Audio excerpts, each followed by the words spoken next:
Good evening. Welcome to the Winspear Opera House for tonight's timely and important panel discussion, Melodies of Hope. I'm Ian Dare, the Kern Woldenthal General Director and CEO of the Dallas Opera, and it is a pleasure to welcome you to this important discussion about the intersection of music and health. In just over 2 weeks, the Dallas Opera will open its very first production of Gluck's timeless masterpiece, Orpheus and Eurydice, conducted by Emmanuel Villaume in a new production directed by Joachim Schamberger. Before we bring our esteemed panelists from UT Southwest and the Peter O'Donnell Jr. Brain Institute, who include Dr. Andrew Lee, Dr. William Dower, Dr. Mark Diamond, Dr. Brendan Kelly, and Dr. Sarah Shamaradian, I've asked Joachim to come out and preview this coming production, his concept, and to share a little bit of his own personal story as it relates. For me, music is a passion. For some, it's a hobby or a respite, and for some, an occupation. It was the German philosopher Arthur Schopenhauer who rightly said, the effect of music is so very much more powerful and penetrating than that of the other arts. For those others speak only of the shadow, but music of the essence. Please welcome Joachim Schamberger.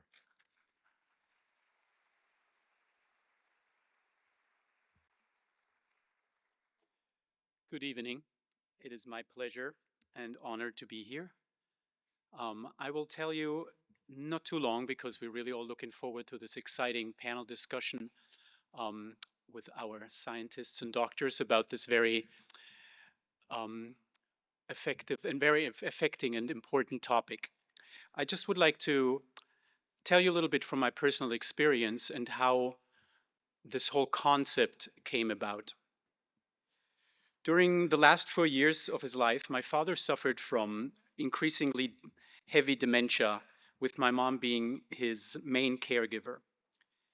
In the course of his disease, it seemed like his mind had already left this world and he had retreated to some dark place, like a shadow realm where we could not reach him anymore and couldn't follow him. We had lost access to the person he once was. When Ian Dara approached me a year and a half ago, roughly, about directing Gluck's Orfeo and Eurydice for the Dallas Opera, I spent much time with the piece and with the original story from the Greek mythology, where Orpheus mourns the loss of his wife Eurydice and attempts to lead her out of the underworld, as we see in this 19th century French painting. And I found many parallels to my experience with my dad's dementia. And the more I was thinking about it, seeing the underworld as the place of darkness to which he had withdrawn was more and more obvious. So I reimagined the staging for our production to a contemporary setting where Orpheus and Eurydice are an elderly couple. Eurydice is not, like in the original opera, physically dead at the beginning of the story, but instead suffers from dementia, and her husband, Orpheus, is her caretaker. Having a hard time to accept the harsh reality, we see Orpheus looking at old slide photographs of their, and with memories of their happier and younger days. So he's having a hard time to accept the reality of having lost access to her, just in my experience that we had with my dad. So he's looking back at all these lovely memories. It's also something that we see in dementia situations where family and caretakers use photographs to help the memory of the patient to kind of remind them, often less and less successfully, to remember older times. In the story, then, in a magical moment that I don't want to give away because it's always a little tricky to talk beforehand about a production without any spoiler alerts. So I'm not going to tell you exactly how that works, but he does get the chance, as in the original story, to go to the underworld, in our setting, to go to her demented mind and to win her back to life, to somehow he gets this access. I will, however, give you a little bit an idea how we attempt to visualize this place. What does a demented mind look like when he enters it? So for this, I'm going to give you a little bit a 30-second clip with some music of the beautiful music of this piece as well that gives you an idea how we visualize her mind.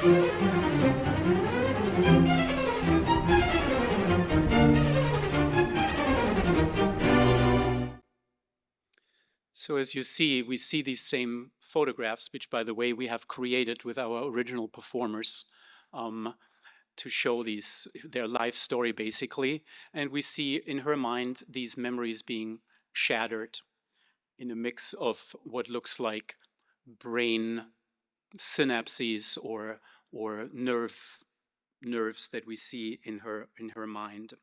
So it's a place where, just in our talk tonight, science meets fiction, or science meets art in a very touching and beautiful way. So just coming already to like a little transition into our actual discussion, in basically all the depictions of Orpheus that we see in arts, he's depicted with a lyre, which is like a Greek instrument very similar to a harp.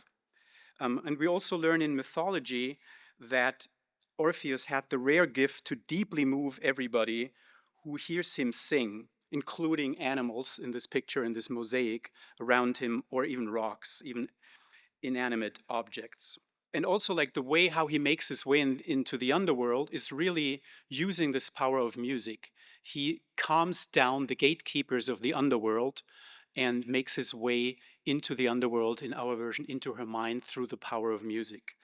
Just the same way as music seems to have almost magical powers when it can help us connect with dementia patients. With my dad's mental decline, when it had reached a point where he did not recognize me anymore and had just also lost the ability to form coherent language, he and I communicated through whistling. I would like whistle a phrase or a motive to him, and he would respond in the right key, in a very way that made musically a lot of sense. And that way we had a touching conversation, a little bit like two birds that would and even that worked over FaceTime when I was here on this continent and my dad in Germany, and we could connect that way, um, thanks to music. So with this story, I would like to invite our panelists on stage to discuss the connection between dementia, music therapy, and brain science. Thank you very much.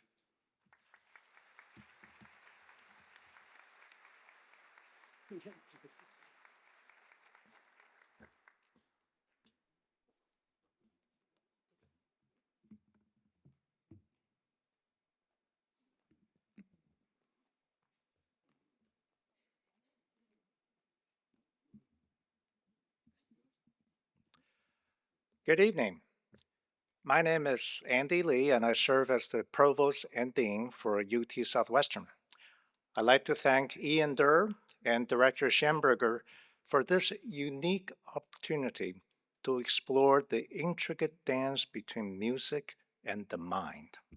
So our panel will dive into the topic of dementia and other memory disorders that will inevitably touch most of our lives in some way, and share with you reasons why all of us on the stage are hopeful about the treatment of dementia in the future. So joining me today are four esteemed colleagues from UT Southwestern Medical Center. Starting just to my left, Dr. William Dower is the inaugural director of the Peter O'Donnell Jr. Brain Institute and the professor of neurology and neuroscience. Dr. Dauer is a neurologist acclaimed for his research into dystonia and Parkinson's disease.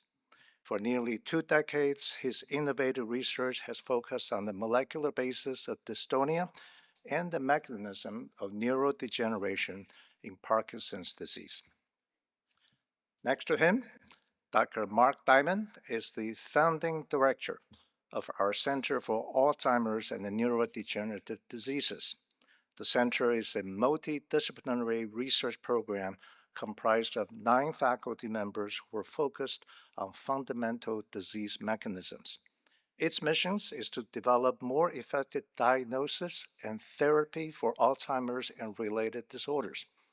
Dr. Diamond's own research has transformed our understanding of how different neurodegenerative diseases arise and why they progress. His ideas underlie new treatment strategies currently being pursued by pharmaceutical industry. Dr. Brendan Kelly is a professor and clinical vice chair in our Department of Neurology. He specializes in the evaluation of neurologic causes of memory impairment.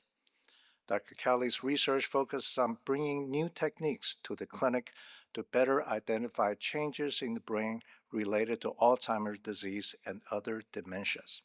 He collaborates with investigators at UT Southwestern research laboratories to improve our ability to detect those changes before irreversible cognitive impairments have occurred. And he also participates in clinical trials around the country aimed at testing new drugs as potential treatment for dementia. And finally, Dr. Sarah Shamaradian is assistant professor in the Center for Alzheimer's and Neurodegenerative Diseases, the Peter O'Donnell Jr. Brain Institute, and in the Department of Biophysics. She uses advanced imaging technologies such as cryo-electron microscopy to study the proteins that cause neurodegeneration at the level of their individual atoms. Her research informs the development of more accurate cellular models and strategies for the design of small molecule drugs for both imaging and therapy. And just in case some of you in this room may not be familiar with UT Southwestern, we're the only academic medical center in North Texas. As one of the premier research-intensive medical schools in the country, UT Southwestern is uniquely poised to tackle some of the toughest problems in medicine. Our patient care informs our research, and our research leads to the cutting-edge treatment of tomorrow. And we're also training the next generation of physicians, scientists, and caregivers. Recognizing that brain is the last frontier in medicine, we established the Peter O'Donnell Jr. Brain Institute in 2015 to tackle the most challenging brain diseases in a comprehensive manner. The Institute is comprised of hundreds of brilliant minds, including the 4 people on the stage with me, who are focused on the most complex problems in brain research and patient care. This is truly a golden era for brain research. As we just heard from Director Schamberger, he has beautifully reimagined the myth of Orpheus and Eurydice, with Orpheus as a grieving husband and caregiver using music to connect with his beloved wife, Eurydice, who is suffering from dementia. Later in the program, we will dig more deeply into the connections between music and memory. But first, I would like to ask our panel to tell us about the current understanding of dementia and where new research is leading us. And I'll start with you, Dr. Dauer. As the inaugural director of the O'Donnell Jr. Brain Institute, can you set the stage for us? How is the Institute's unique multidisciplinary approach fueling new discoveries and innovations, especially in the area of dementia? Well, thank you, Dean Lee, for the opportunity, and thanks to everyone who has attended tonight. Let me begin by emphasizing that UT Southwestern established the O'Donnell Brain Institute to recognize brain research all the way from the laboratory through translating basic discoveries into patients and the top quality care of patients with illness as the top priority for UT Southwestern for the foreseeable future. In establishing the O'Donnell Brain Institute, we have taken on the totality of brain disease, ranging from Alzheimer's to autism, brain tumors, concussion, and many, many other diseases. We are attacking these in a whole variety of ways. Now, Dean Lee mentioned the hundreds of people in the Institute, and a particular element of the Institute is this multidisciplinary approach that we take. So what's become clear over the last decades is no brain disease or scientific problem really fits in a particular department. And so much like a symphony, we take the key pieces of experts from the different departments across the university and bring them together in the Institute to tackle these challenging problems, whether they be how to care for patients in the best and most efficient manner that prioritizes not only getting the right diagnosis and treatment, but helping them and their families live their best lives possible with their illness, all the way down to bringing together scientists of diverse backgrounds to tackle challenging problems, as we'll hear about from Dr. Diamond as the director of the Center for Alzheimer's and Neurodegenerative Diseases. To speak directly to dementia and Alzheimer's, the first important point to emphasize is there is no greater priority for the Peter O'Donnell Brain Institute than tackling this problem. It is a threat to society. It's a disease that has an increasing number of people affected, and it's something that we're taking head on. We are doing this across the gamut. So we'll hear from Dr. Kelly some details about how we're bringing together all the different types of physicians that someone who has memory problems or Alzheimer's needs to be diagnosed, to be treated, and to live well. It's not just a neurologist. It may be a neurologist, a psychiatrist, sometimes a physical therapist. So there's an array of people to allow that to happen well. And as I alluded to, we are also spearheading many types of laboratory and translational studies in Alzheimer's, as we'll hear about as we go along. Thank you, Dr. Dara. Dr. Kelly, you care for patients with dementia at our Memory Disorders Clinic. An estimated 6.7 million people in the US are currently living with Alzheimer's dementia, and this number is expected to grow. So it's likely that most people in this room will have their lives touched by this disease in some way someday. Can you help us understand how to recognize the signs of Alzheimer's or other dementias? Thank you. And it's absolutely true that nearly all of us will be touched by Alzheimer's disease, some of us ourselves, or some of us a family member or a close friend. And it can sometimes be challenging to know exactly, well, how do symptoms emerge, or what are some of those early things that you might notice in a person that might lead you to seek medical attention. Many people with Alzheimer's disease, some of the earliest symptoms that may emerge involve memory. And so this can be a difficult thing to sort of pin down at times. You might notice that a person is repeating themselves more frequently than they normally would. You might notice that a person repeats a question, seeming to forget that it was just answered a few minutes ago. Those can be some of the early signs of memory loss that might come to your attention. Similarly, there may be more subtle changes. For example, a person previously, perhaps looking to their spouse for help making a decision that previously they would have handled on their own, or developing new challenges with managing home finances or medications, or some of those subtle changes that a family might notice. All of these can be important symptoms and certainly warrant seeking, bringing to the attention of a medical professional to look into more carefully. Let me follow up on that, Dr. Kelly. What factors put someone at greater risk for developing dementia? And is there anything we can do to reduce our own risk?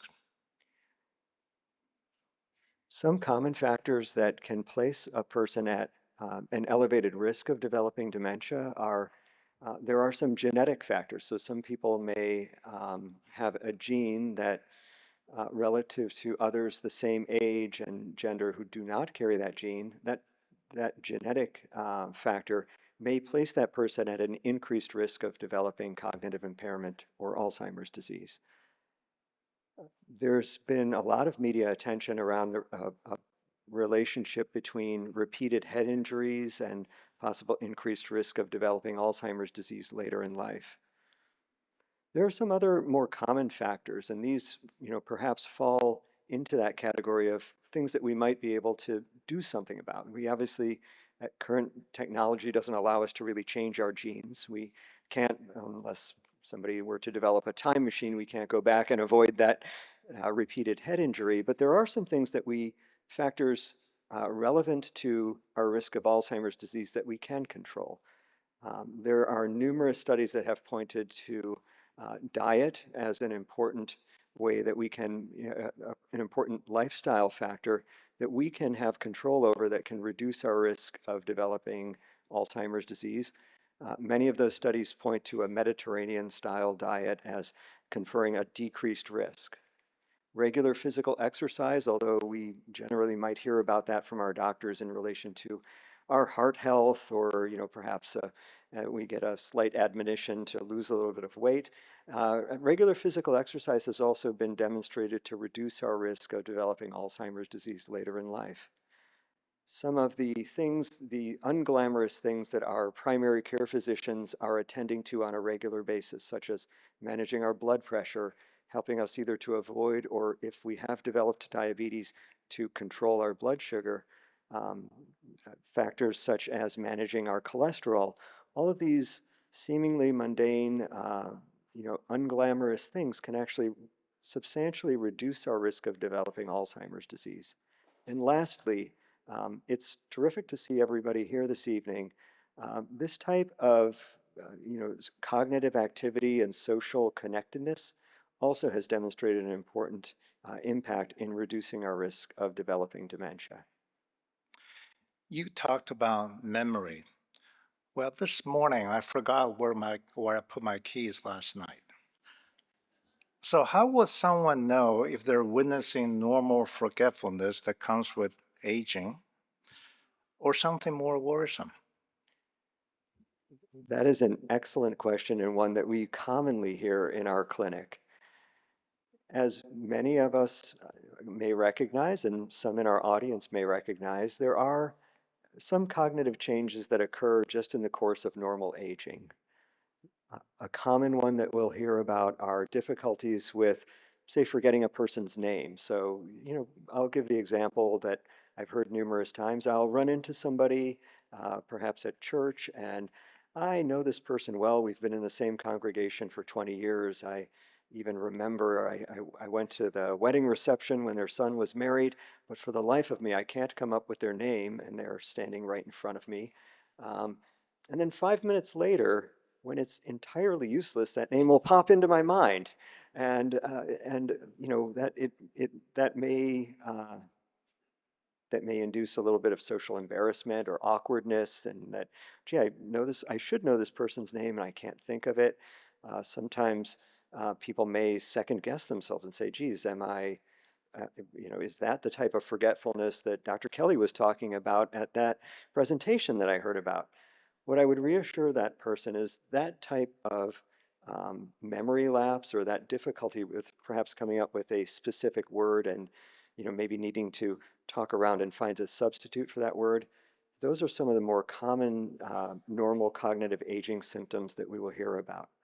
Similarly, we'll sometimes hear about a little bit of cognitive slowing, like I still get from point A to point B, but it takes a little bit longer or it's a little bit more circuitous route. Again, that would fall into the context of normal aging. Some of the examples that I had provided earlier, where a person is perhaps repeating questions or having more difficulty keeping track of appointments, um, perhaps their spouse is recognizing that, gee, in the past they would not have had too much difficulty making this decision on their own or understanding what's going on in this circumstance, but now they're looking to me to help them out in that instance. Those can be signs of something that perhaps goes beyond normal aging, and those would be, again, symptoms that a person might want to bring to medical attention. Thank you, Dr. Kelly, for helping us understand what dementia may look like on the surface. But Dr. Diamond, your research has led to new understanding of what dementia looks like under the surface. In simple terms, can you walk us through our current understanding how Alzheimer's begins and progresses inside the brain? Um, I think the first thing that we haven't touched on is the concept, the difference between Alzheimer's and dementia. So Alzheimer's disease is a very specific problem. It's the most common cause of dementia, but dementia itself is simply kind of a syndromic description, basically meaning cognitive impairment that's sufficient to impair your daily life that is progressive. So there's a lot of different things that can cause dementia. For example, a lot of small strokes. Alzheimer's is something very, very specific, however, and we think that it is fundamentally caused by two processes. You can think of sort of a trigger and a bullet, if you will. The trigger, the thing that initiates the process that leads to Alzheimer's disease, is the accumulation of a protein called amyloid beta, and it forms what we in the lay press is referred to as plaques. So amyloid beta plaques start to accumulate as long as 10 or 15 years before the onset of dementia. So those accumulated proteins are not explicitly causing problems in thinking, but they have initiated a process that leads to the accumulation of a second protein called tau protein, which builds up inside nerve cells in the brain. And it is the accumulation of that protein which is explicitly toxic to the neurons. And the progression of cognitive impairment that is seen in patients correlates directly with the progressive pathology of the tau protein as it moves through the brain. And what's intriguing is it moves apparently via brain networks. So what we think is going on with the tau protein, which is fascinating and is something that caught my attention about 20 or 25 years ago, is it forms structures, pathological assemblies, much like Lego blocks assembling.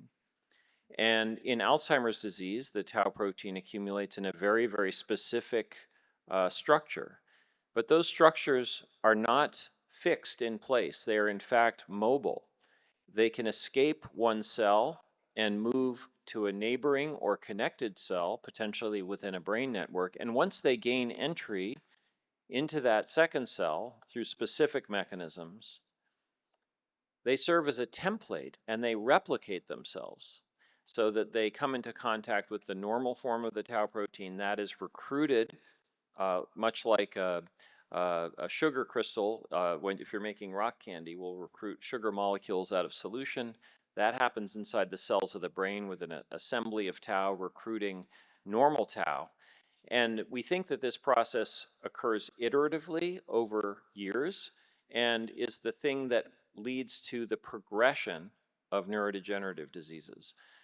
And we can talk more about how we're intervening, but fundamentally Alzheimer's is two processes, the amyloid beta and the tau accumulation. We do not know why amyloid beta leads to the tau accumulation, but it appears to.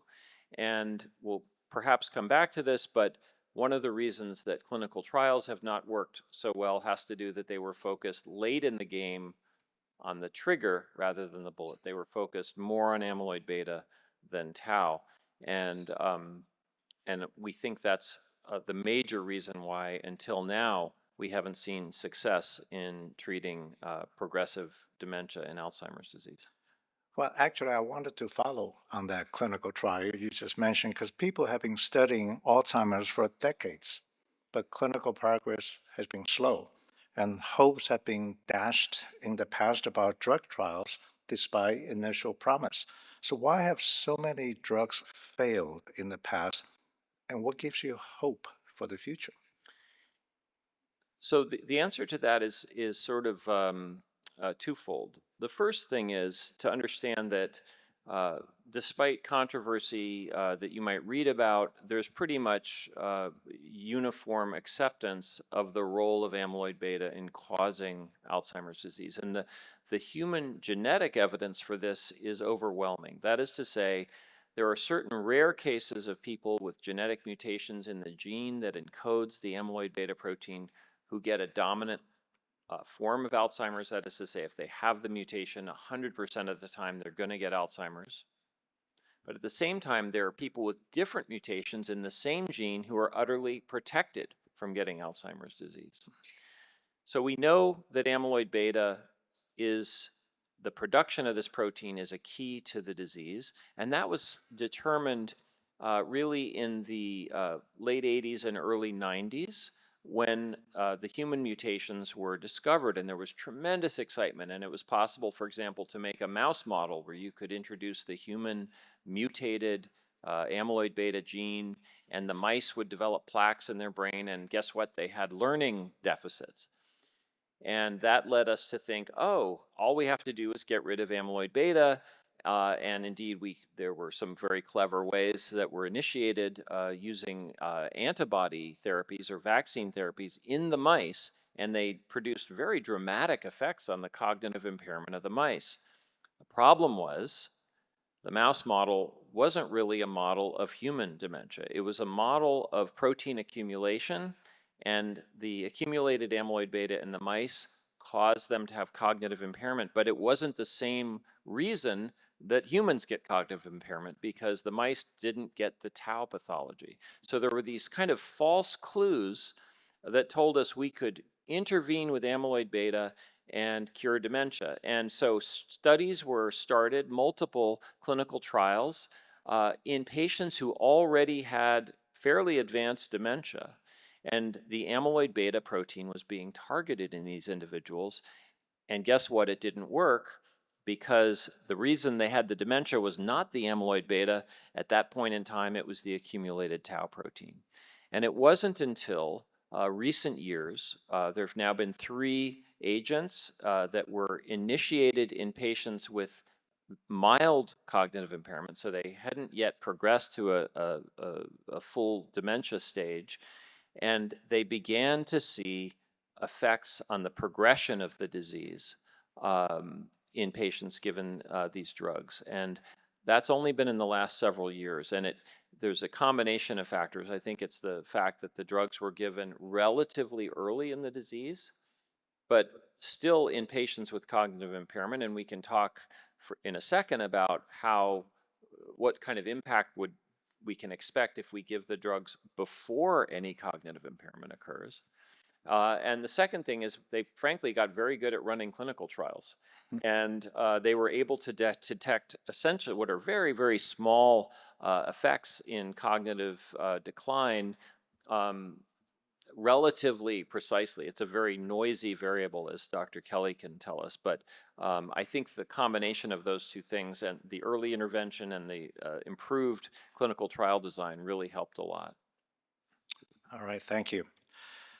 Dr. Shamaradian, work from your lab and others help us quite literally see the root cause of dementia like never before. Can you tell us about the cutting edge technologies that you use to push the limit of what we can see in the brain? Thank you. Thank you, Dean Lee. I'd be happy to speak about that. So as many of you know, we're living in an age where there's so many exciting new technologies to understand about biological processes in the brain, how the brain functions and malfunctions.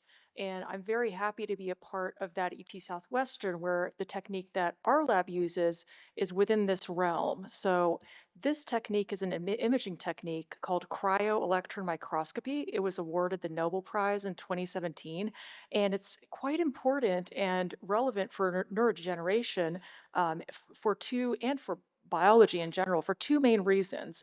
It preserves brain cells in a very natural state, more so than has ever been possible in the past. And secondly, it has the unique ability to be able to visualize the building blocks of these proteins to see exactly what's wrong with them. To make an analogy, think of Google Maps, for instance. And so the Google Maps is like the brain, and there are buildings that have been tagged that are potentially going to, they have a bad foundation, et cetera, and they've been marked with a red flag for being destroyed. So in the past, people have used techniques that help us to know which buildings, in our case, the brain cells, that are malfunctional and that should be disposed of properly before they cause harm to anybody else around them. And now, with cryo-electron microscopy, we can actually see the structural defects in the bricks that make up these buildings, and trying to figure out what's wrong with those, what exactly is wrong with those bricks, such that we don't only see where the problem is, but we understand fundamentally what's wrong with them so that we can fix the problem ultimately.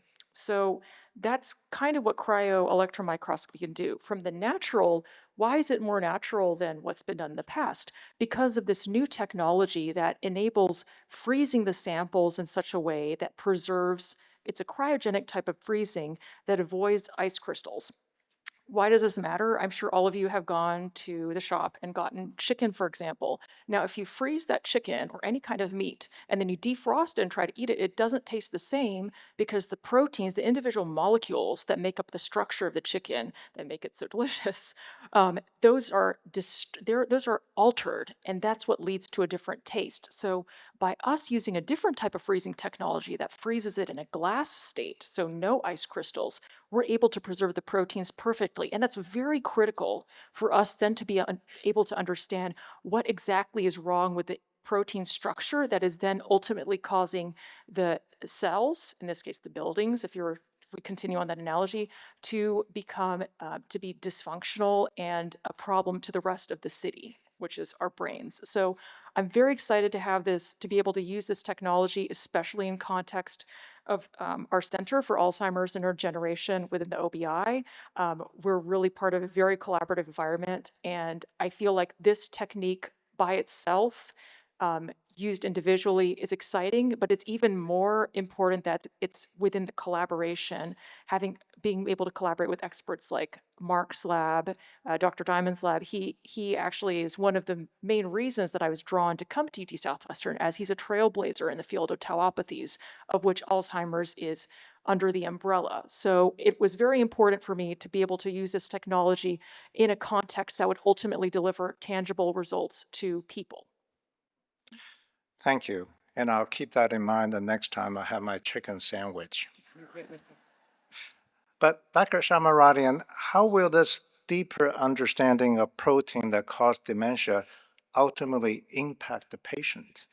Excellent question, Dean Lee. So there's two ways that we're trying to that could be an answer to this. The first is understanding what the structural defect is. So if we go back to the brick analogy, understanding what are the structural fingerprints that make up a bad brick or a bad protein. And this varies for Alzheimer's and different types of tauopathies. Even for Parkinson's, you're going to have different structural defects, which is like a structural fingerprint that's the mark that this brick is bad or this protein within the cell is bad. So we're trying to decipher that, to have kind of a library to which to refer to that these are the bad structures and the bad conformations. Secondly, we want to be able to use that information to be able to test different molecule design. So think of, okay, now we know what parts of the structure are bad. How can we design different types of small, at atomic level, small molecules to come and try to fix that? So this is in the angle of molecules that are used for PET imaging, but that can also be used as a basis for developing new therapies at the atomic molecular level. So those are two major ways in which the findings or discoveries can be translated from bench to bedside ultimately. Thank you. Dr. Kelly, there's excitement on the horizon in treating dementia, and some of these newer drugs are already in use today. At this moment in time, if someone comes to your clinic with signs of dementia, what do the next steps look like for them as far as evaluation, diagnosis, and treatment? So, as I had mentioned earlier, and as you know, kind of I think picking up on the theme that Dr. Diamond was really driving at, um, I would encourage if you or somebody that you were to know was having concerns about memory, that coming to, seeking medical attention, coming to a clinic earlier rather than, at a later stage where a person has more advanced dementia, allows us a lot more opportunities to structure interventions that may be helpful. As many people may not know what to expect, you say, okay, well, I've got some memory problems and I'm going to go in and see a neurologist about that. And I'll often find patients are a little bit apprehensive. They don't know exactly what is going to go on in a clinic visit. It's very similar to most other doctor visits. We will talk with the person and their family about what symptoms have been going on, and we'll examine them. We may recommend for them to have some cognitive testing, or we may do some of that in our clinic itself. Then at the conclusion of that, we will, if we're suspecting that somebody might be developing a dementia, or we're perhaps suspecting maybe they have early signs of Alzheimer's disease, we may recommend different brain imaging technologies such as an MRI scan, or as Dr. Shamradian was alluding to, there are some new, a different type of brain imaging scan called a PET scan, which can allow us to detect whether amyloid is accumulating in the brain or not. One of the reasons that that is important, Dr. Lee, you just alluded to, which are that some of these new medications that have been demonstrated to confer a benefit in clinical trials target that amyloid protein. And as Dr. Diamond was mentioning earlier, it seems to be important if we are going to consider using those medications, it is important to use them early in the course of the disease, because as he was saying, one of the reasons that so many clinical trials had really failed to demonstrate a benefit, at least one of the contributors to that, was that they were tried in people with a more advanced stage of the disease, where really whatever amyloid was going to have accumulated already had accumulated, and that at that point in the disease, it was really this tau protein that was kind of driving the progression of cognitive symptoms. Thank you. Well, Dr. Diamond, now that we have a pretty good sense of what treatment looks like today for dementia, how do you think it may change in the future? I think, well, first of all, I want to say how excited we are in the field. Dr. Dower and I just came back from, I would say, one of the major meetings of that interfaces between basic research and therapeutic development, and the optimism within our field after decades, as you alluded to, of no real progress in terms of therapy. The optimism is unbelievable, and it comes from first the fact that there has been small success, but there's new technologies that are allowing delivery of therapeutic proteins like antibodies into the brain that really look terrific. There's new ways that we have of modifying gene expression, whether to change a gene in the brain or add a therapeutic gene into the brain to help. There's tremendous advances going on, and the pace of change is accelerated both by advances in molecular biology, but also artificial intelligence and protein design. the world that I actually get a little frustrated in some ways at the thought of that we have to try and help doctors treat or take care of patients with cognitive impairment, because in the world that I would like to live in, and really the world that is we're trying to create within the center, we will find evidence of the disease at a biochemical level before there's any cognitive impairment. And the analogies to this are very simple. It's just the way we get blood cholesterol measured, for example, at a relatively young age, and we start a drug, a statin, for example, that we're going to take for a decade or two, which will prevent subsequent disease. The same is true for high blood pressure.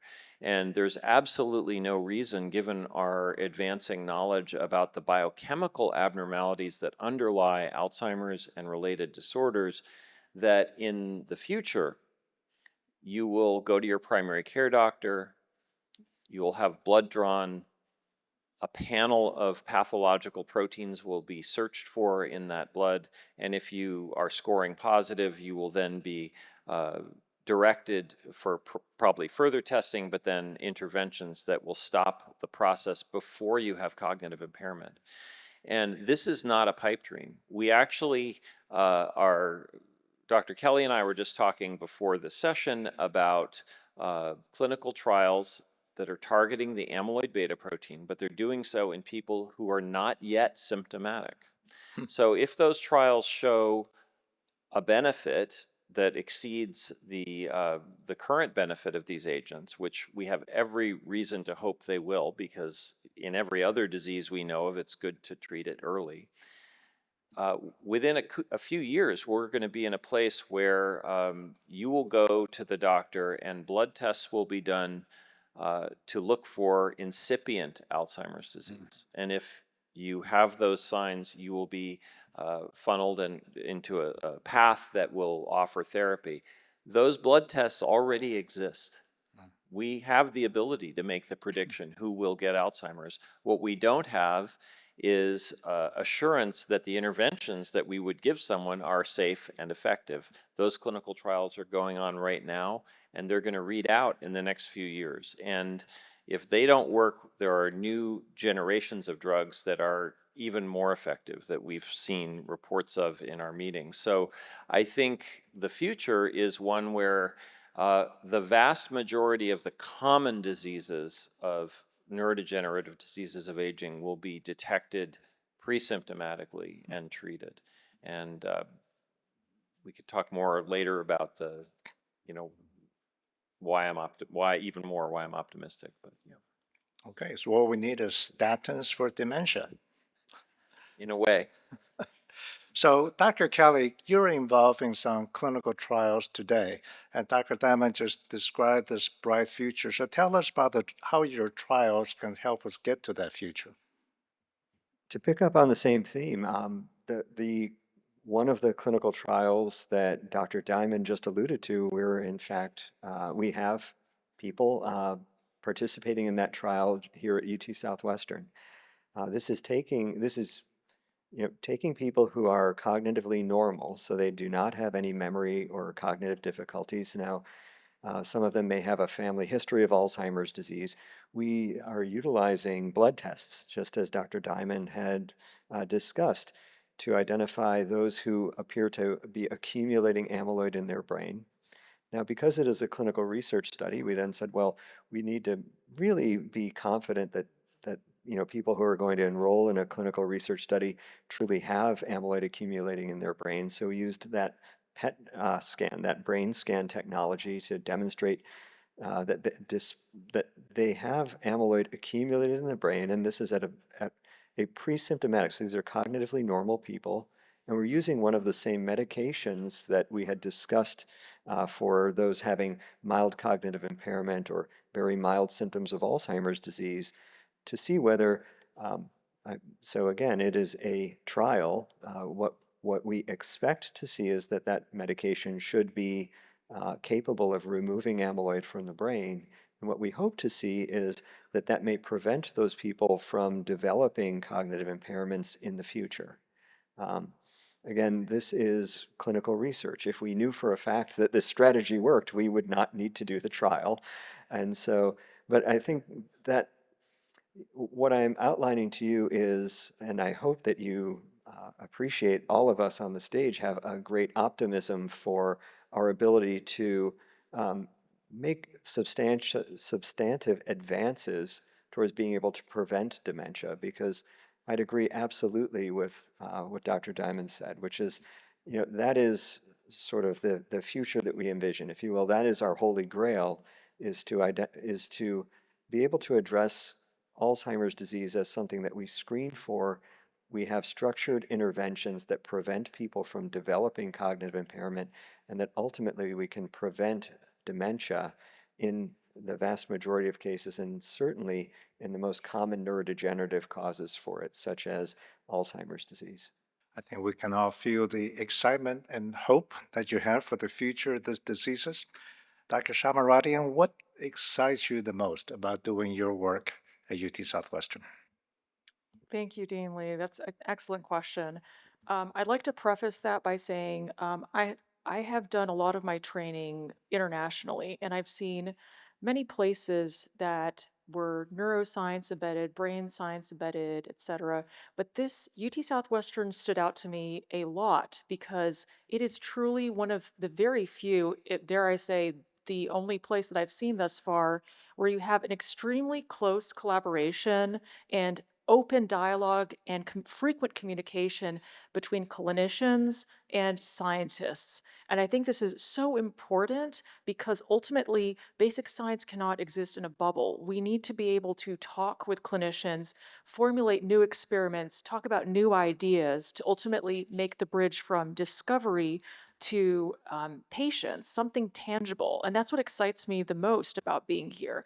I feel like every discovery that we're making, every small discovery that we make, I see how it could fit into something that would then yield a tangible results. And we're really, the way we're structured, especially at the Center for Alzheimer's and Neurodegeneration, which is part of, which is directed by Dr. Diamond, within the new O'Donnell Brain Institute headed by Dr. Dower, everybody is in very close proximity. How everything is designed, we're basically shoulder to shoulder with experts in different fields that are all, think of it as like a round table, and we're all able to share perspectives based on different expertise. So I feel like this kind of real-time communication, integration of technologies, and open constant dialogue with clinicians, that's really what excites me the most, and the access to having the technologies. Because I came from an environment prior to UT Southwestern in Switzerland, which was fantastic, but there was the drawback of it being extremely highly technological, but a little bit isolated. So in the sense that you could come up with wonderful technologies, but not being able to know exactly how to apply that technology, you're never going to make that leap to connect it to patients. So being here, I feel very much excited by this environment, and I feel it's actively promoted within the university. So thank you. Thank you. And Dr. Diamond, I'm going to come back to you. We've been focusing primarily on dementia in this discussion, but the work you do has links to many different neurodegenerative diseases, including ALS. So can you give us a brief glimpse into the progress being made in ALS trials and how it impacts your outlook for Alzheimer's trials? Thank you. Yes.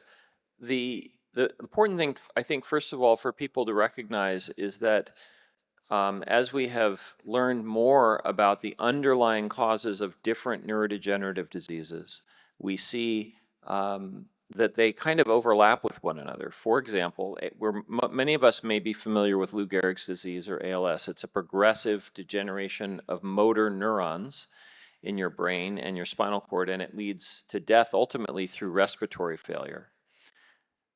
But the protein that accumulates in ALS also accumulates in your brain to cause a type of frontotemporal dementia, and actually also occurs in Alzheimer's. The reason I'm particularly excited about new therapies in ALS is because of the successes that have come from a molecular understanding of the disease, like amazing successes. And The first came with the treatment of a type of disorder called spinal muscular atrophy. It's a type of motor neuron disease that afflicts infants and young children and is almost uniformly fatal. And it was identified as being caused by a loss of function in a particular gene, and various genetic therapies, different ways of manipulating gene expression have been now approved by the FDA for treating these children. And the results are frankly, they're miraculous actually when you see them. You see children who would have been dead at age 4, 5, 6, playing with their siblings and running around. We had another experience with adults that makes me incredibly optimistic. And you have to keep in mind as a neurologist, first of all, I was drawn actually to work on neurodegeneration because of ALS, because it's such a terrible disease. It is one of the most difficult neurodegenerative diseases one has to face. The progression of the disease is extraordinarily rapid, typically with people dying within a year or two of diagnosis. And there are rare forms of genetic causes of ALS in adults that are dominantly inherited. That is to say, if you get the wrong mutation in the gene, just one copy is sufficient to guarantee that you will get the disease. And so with the basic science research that went in, there were developed gene therapies that would modify the expression of this pathological mutated protein.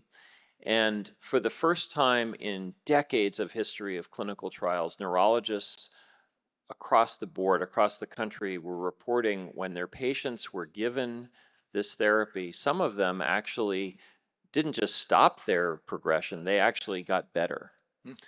And these anecdotes just kept coming. And while we're still working out the optimal way to give these treatments, the fact that you could take someone, for example, and one of my friends at Washington University saw this person who was so weak he couldn't lift his arms. And after therapy, he was actually had full strength and within his arms.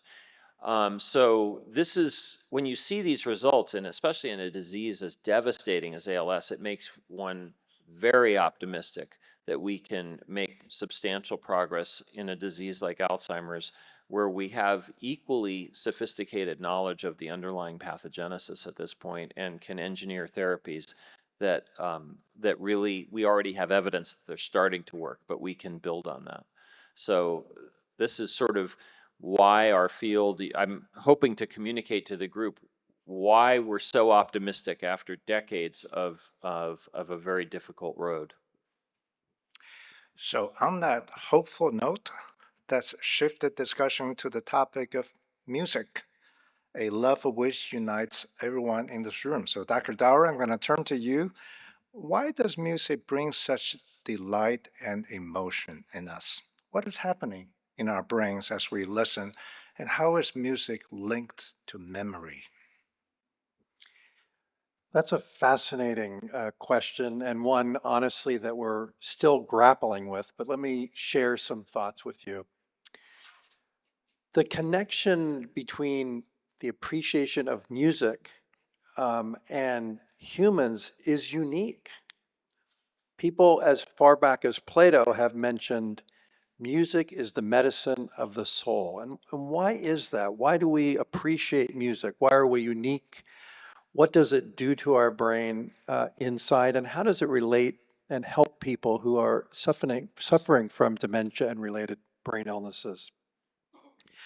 First of all, to start with normal functioning, music activates the brain. That's very clear. Whether someone is listening to music or someone is playing music, there's a broad range of different brain areas that are activated. The way the brain is set up is there are different parts of the brain that are more or less responsible for different functions. So there's emotional parts of the brain, there are memory parts of the brain that are involved in memory. And it's very clear when looking at advanced brain imaging, which you can look at what parts of the brain are active in an awake person listening to music, that there's a broad activation, and particularly these areas that relate to memory and to emotion, these deep so-called ancient structures of the brain that are there. So we have a lot to learn about why that is, but it's clear that they're engaging these areas. Now, when in patients with Alzheimer's or other dementias, for those of you who have know friends or family members with that, you'll notice that functions become difficult in stages. So initially, as Dr. Kelly explained, the old memories will be intact, but there's a difficulty in laying down new memories. As the disease progresses, even ultimately those old memories go away. But these deeper parts of the brain that are involved in emotional states and recognitions really, just by the nature of how the disease progresses, remain relatively intact. And I think it's quite clear that for patients suffering from dementia, when they listen to music, it continues to activate those deep emotional parts of the brain that remain intact, and there is still some memory for that. And it's a way for them to connect that they otherwise can't, because things like language areas and memory areas are just unfortunately damaged by the disease. I think it's also, when we talk about music and the brain, I also think it's important to remember listening to music is not a passive action, right? It's an active process. It involves attention and thought. And this is one example of a larger concept of the brain, which is when you, and many of you have probably heard this, use it or lose it. So the brain is ever changing as you're either exercising, reading a book, listening to music, learning to play a musical instrument. That activity, that demand on the brain for processing actually strengthens it in particular ways, and not just in how it functions, but how it looks. So there are studies, for example, in musicians who play particular instruments, that you can actually look using this advanced brain imaging and see that certain parts of the brain that are involved in, for example, the finger playing of a violinist would have a little larger actual structure in those people as opposed to people who don't do that activity. So this idea of listening to music, playing music, is enhancing and providing resilience in the brain. And that's perhaps one of the reasons why this appreciation for music has evolved, that it's a way in which we not only bond with each other, but perhaps provide some resilience to illness. So there's many fascinating areas. We're really at the earliest stages of beginning to understand all these ways in which music brings us joy and also might help us as a therapeutic. But the technologies that we've heard about, in particular in this area, these imaging technologies and the ability to look at the brain in people while they're living, is providing a lot of acceleration in our understanding of how this works. Thank you. I take that as a scientific commercial for the upcoming production by the Dallas Opera.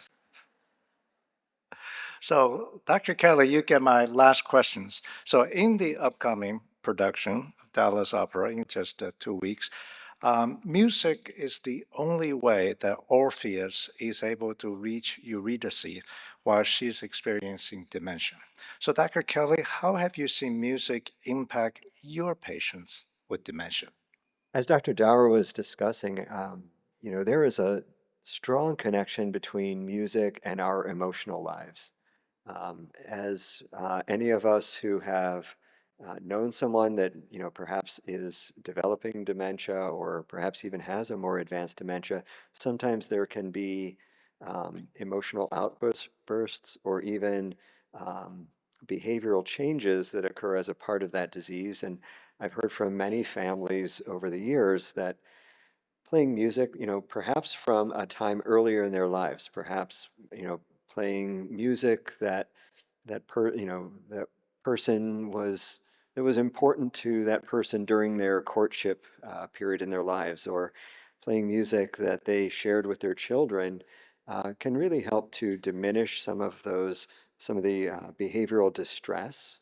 Um, I've heard from other families that, even earlier in the disease, playing music can be an important way to maintain that connectedness with the person, even as they are developing difficulties with memory or difficulties with other cognitive processes. Um, I remember in a similar setting to this, I had the opportunity to speak with a woman. Her name was Mary Ellen Geist, and she had been a CBS anchor and actually had stepped back from that role of reporting news globally to care for her father. She moved back to Michigan, and she lived with her mother and her father as her father was developing Alzheimer's disease.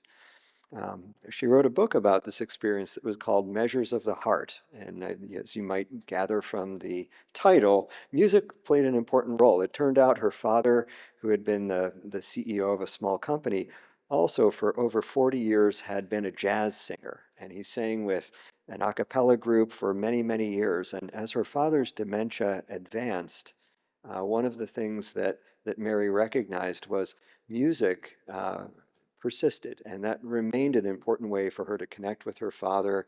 And she could see the joy in his eyes, even at a point in time where he might have difficulty remembering things or might need assistance with even normal daily activities. She could still see that music played an important role in his emotional life. So I think that this opera certainly touches upon something that's both human and also that is both true in our normal lives, and also it remains true even in people experiencing dementia. I'd like to thank all of our panelists for joining us today, and you can understand why I referred to them as brilliant minds at the beginning. You have imparted us with a strong sense of hope about the impact that current research will have on this devastating group of diseases known as dementias. Clinical trials, as you said, are ongoing, and as we speak, with drugs that are attacking the root cause of the disease. It's truly an exciting time, and we thank you for your work. At this time, I'd like to hand the program back over to Ian Durr, General Director and CEO of Dallas Opera. Ian?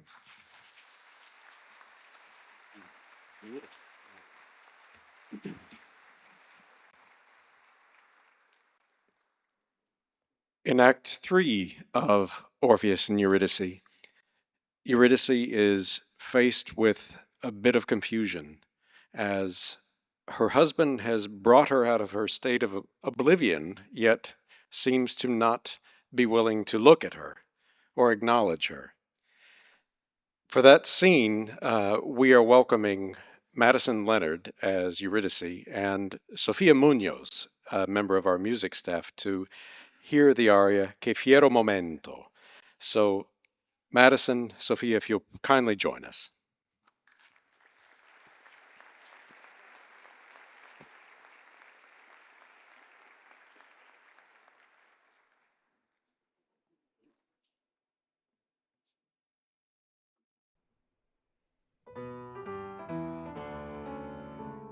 Qual vita è questa mai che a vivere incomincio?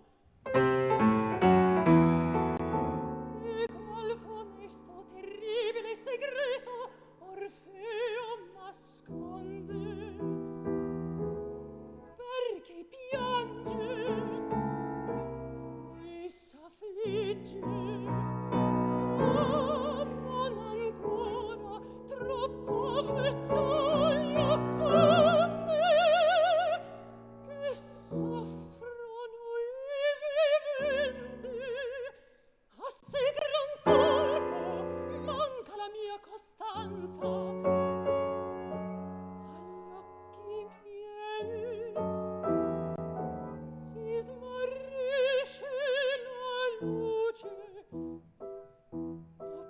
esso insegna mi diventa affannoso respirar, tremo, vacillo e sento fra l'angoscia e il terrore non palpito crudel vibrarmi il cuore.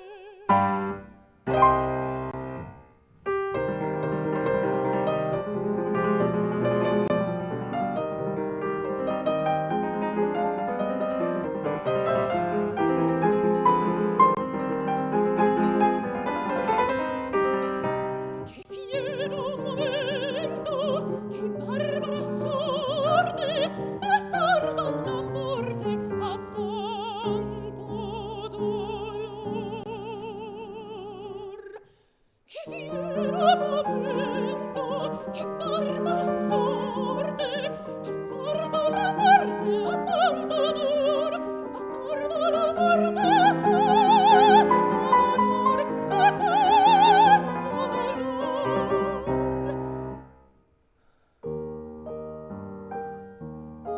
Affetto al contento, tan placido mio, tan placido mio.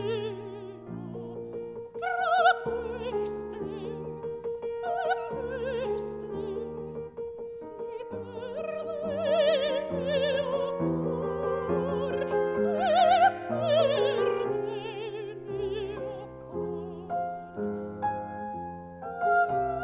Affetto al contento, tan placido mio, tan placido mio. Fra queste tempeste si perde il mio cor, si perde il mio cuore, mio cor.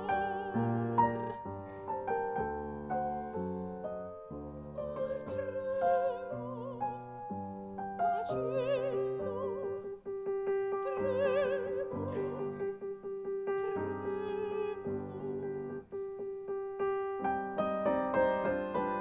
fiero momento, che barbara sorte, passar dalla morte a tanto dolor.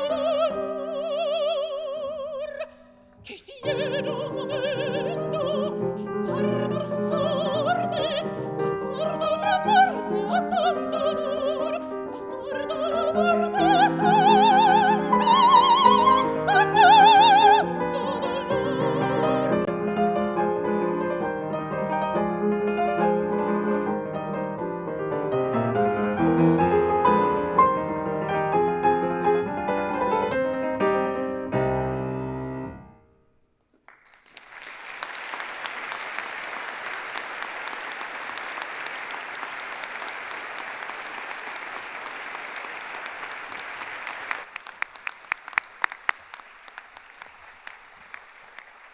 Madison, Sophia, thank you so much. That was incredibly beautiful and moving, a testament to everything you've been talking about, the connection of music and health and the mind.